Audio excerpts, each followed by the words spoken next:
Hi, it's Steve. Today we'd like to show you how to change the timer knob on your washer. It's a really easy repair. Let me show you how we do it. Now, to do this repair, you'll need to remove the old knob first. If it's still intact, it probably won't pull out easily because there is a horseshoe clip that holds that in place. So you need to remove that first.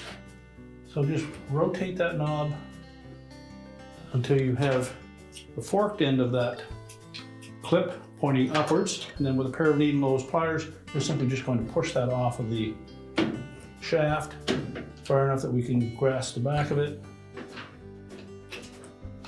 and pull it out. You can then slide the old knob off and discard it.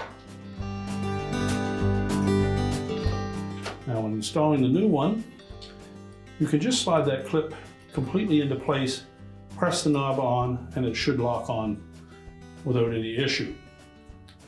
You may, however, wish to just push it back, remove it all together.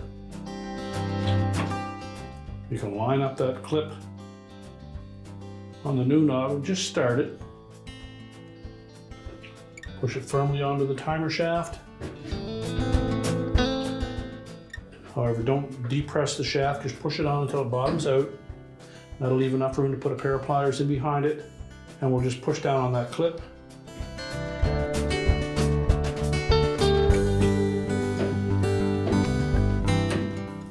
To lock it into place. So once we have that snapped into place, just verify that it doesn't come off.